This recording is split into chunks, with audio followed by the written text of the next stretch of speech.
CNBC TV 18 special. We're talking about the one-year performance of this government's Make in India mission, and the man who's been in charge of driving the Make in India mission, Amitabh Kant, the Secretary of the Department of Industrial Policy and Promotion, joining us here exclusively on CNBC TV 18. Mr. Kant, appreciate you joining us. Let me start with the big headline that came in last night, and that is Foxconn's founder Terry Gao here in India saying we're drawing up a 10-year investment plan, but we haven't finalized what that plan is. I know he had a meeting with you. I know he's had a meeting with the Prime Minister. What more can you share with us in terms of Foxconn's plan? I think they're looking at a very long-term vision about India.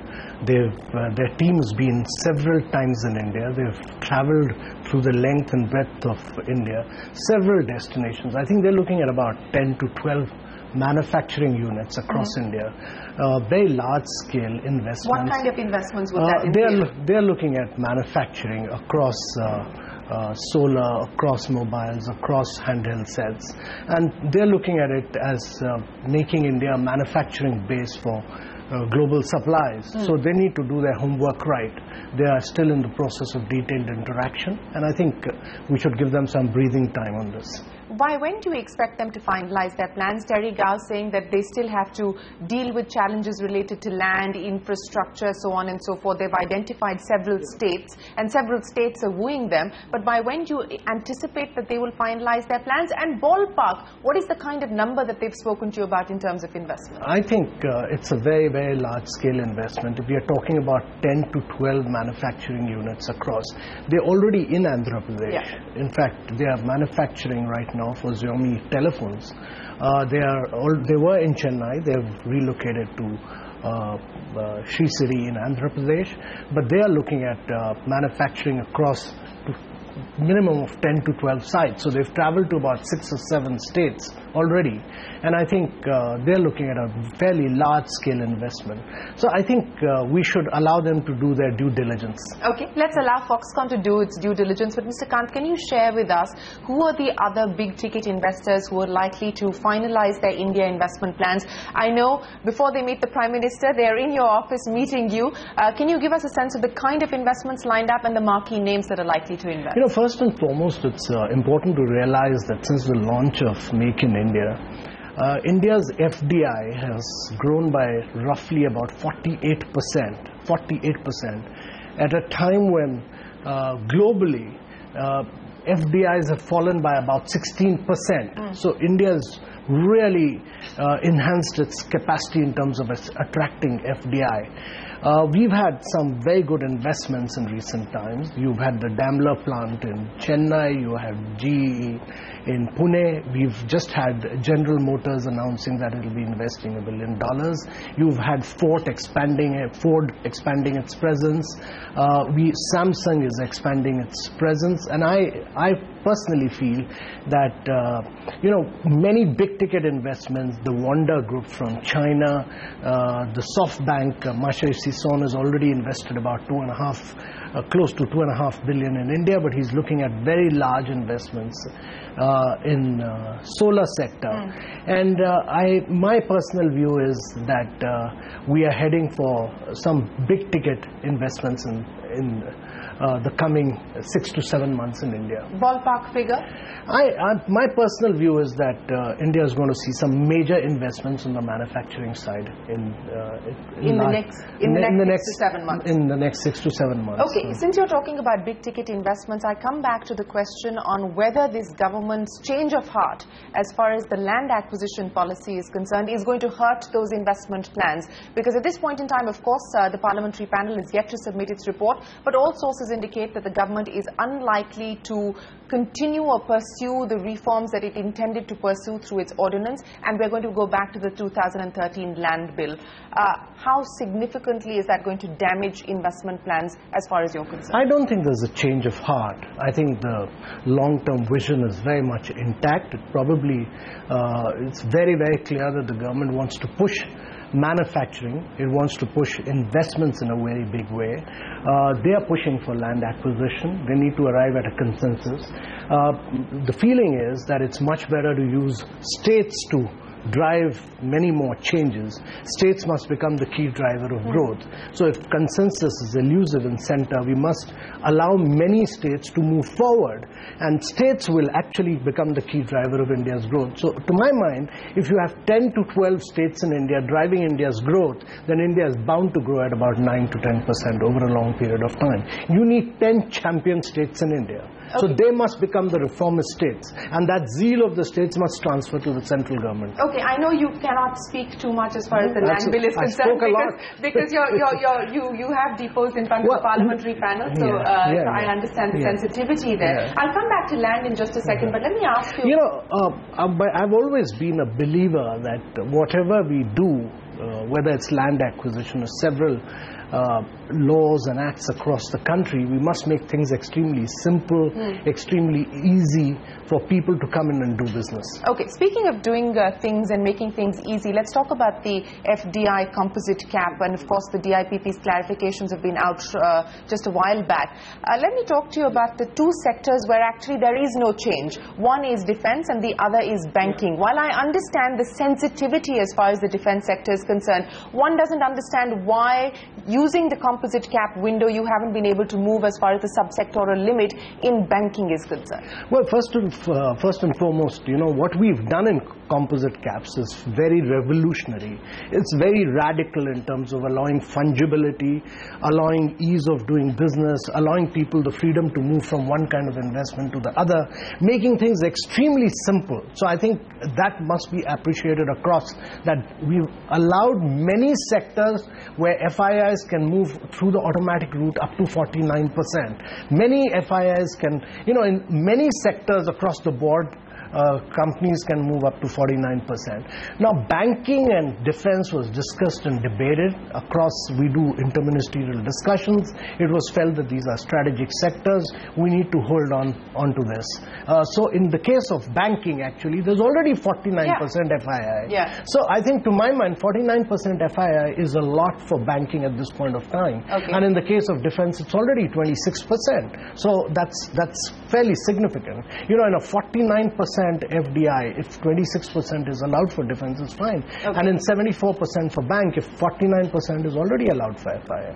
So there's going to be no changes as far as defense or banking are concerned in the near term? Not immediately. Not immediately. So there is scope. There's been a lot of so there is scope that discussion. Perhaps we could see an opening up in the future? The process of changes in the FDI policy is a constant process of interministerial discussions, and I can never close that window, but at this moment the thinking in government is that banking and defense are strategic sectors.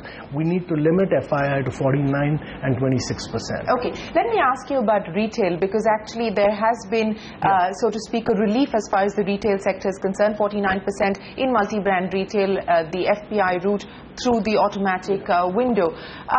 Again, there is confusion in the mind of investors as far as retail is concerned. On one hand, the policy stands for multi-brand retail. The government says, well, we are not going to smile on investments coming into multi-brand retail. On the other hand, you do this business as far as the composite cap is concerned. What do investors make of whether this government wants retail investments, doesn't want retail investments? No, Shereen, what's the confusion? I'm not clear. The government policy on multi-brand retail was absolutely clear. Except the government says it is not in favor of multi-brand retail. One second. For 49% FDI, FII was already permitted. All that we've done is we've said through the composite cap that it's permitted through the automatic route. We've just made things easier for people that don't. You were allowed that, so FIIs can come in. You may have made things easier, sir, but the government has said that it frowns upon retail FDI in multi-brand retail. Yeah, but beyond 50. What the government has said is that beyond 49%, what this composite cap has said is that till 49% FDI, FII can come into India in retail. And we've been extremely liberal as far as e-commerce is concerned. We've gone up to this whole 100% for B2B, and we've interacting with a number of state governments. We've interacted with players across the board, and we are quite open right at this point of time in interacting with all them to define e-commerce. e-commerce to a defined marketplace.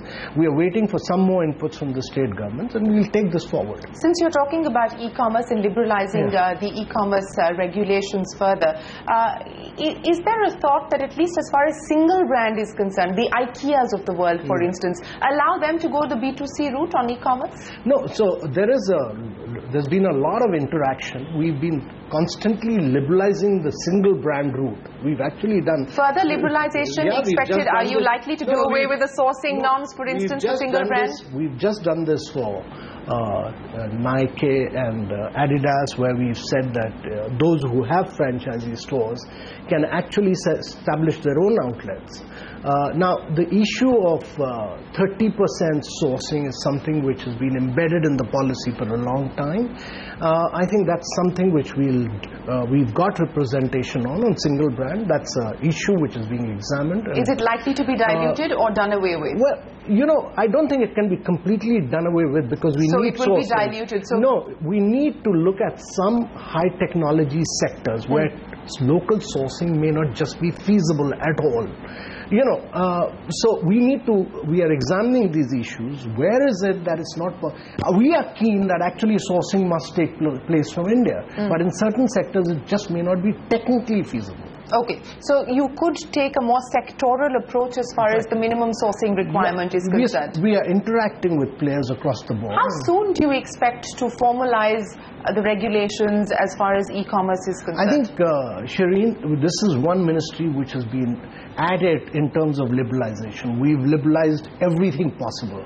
Defense, railways, construction. There's nothing. The one sector that you haven't, and there's buzz that you're likely to, is broadcast media. Are you likely to review the FDI cap as far as broadcast media is concerned? Not yet. We have not initiated anything, nor are we interacting. That's something which will have to be initiated by the Ministry of Information and Broadcasting, but there's no movement on that as yet. But you can't blame DIPP for not being a very active liberalizer. We've liberalized just about everything except multi-brand retail. But you tell me if there's anything more we can liberalize, we'll be very happy. Would you be in favor of the FDI cap changing as far as broadcast media is concerned? I'm a civil servant. These are issues which have to be decided. I'm asking for your opinion, sir. The decision is the government, but I'm asking for your opinion. There's a lot of interministerial discussion. Issues go to the cabinet. Policy decisions are taken by at the cabinet level. I don't think I should talk about policy decisions here. Okay. Let me then ask you as far as defense is concerned, because that is the other big area of opportunity. We've seen a surge as far as defense industrial applications and licenses are concerned. Can you throw some color on the kind of investments that have already come in and what you expect further? I think huge amount of energy, huge amount of vibrancy. I see a completely new dynamism as far as the defense sector is concerned. We've cleared something like close to 75 new licenses. There's zero pendency as far as licenses are concerned. I see a whole lot of Indian players, Mahindras, Tatas, Bharat Forge, all of them going out, driving manufacturing. Bharat Forge is setting up 4 new units for defense manufacturing, so is Mahindra, so are Tatas. I see a completely new energy. Airbus has come and had discussions here. Boeing has started manufacturing here. And I see that in the coming years, India will be a very key driver of global manufacturing for defense. Since you are talking about global manufacturing from India for the defense sector, the directed offset policy, where the government is essentially telling people what to do, what not to do, and so on and so forth, do you see that as being an obstacle, that being a challenge? Because we've been hearing it for a long time now that we are going to see new procurement norms, and this is of course part of that overarching policy. But do you believe that that is the need of the hour to review that? Yeah. You're quite right. The Defense Ministry has already put out draft procurement rules. There's a committee. Which, by the way, industry feedback is that it's not making things any better. Let me tell you that Defense Ministry is extremely well intentioned. They've appointed a committee. That one-man committee is making its recommendation, and I'm quite sure with all the pressure from other ministries as well, we are going to see a very, very liberal and a forward-looking progressive policy in the days to come. I think the mood is for change. How soon? We've been hearing about the new procurement policy for over the 6 months now. Okay. You know, the problem with journalists like you is that you raise the expectations so high. You know, I mean, we're only going with statements coming in from the government. Mr. Parrikar, since the time he took office, said the announcement is going to be made shortly. The announcement is going to be made shortly, and industry is waiting to hear. You're not talking about clearing of 75 licenses. I'm talking about clearing of 75 licenses, sir. So, to my mind, this should be through in the next 5 to 6 months. Changing a defense policy is a very, very complex, very cumbersome job. It requires a lot of detailed stakeholders consultation. I think that process is on. I think we should allow the Defense Ministry to take it through this process. Time for us to take a break, but when we return, we continue our conversation with Amitabh Kant, the Secretary of the Department of Industrial Policy and Promotion.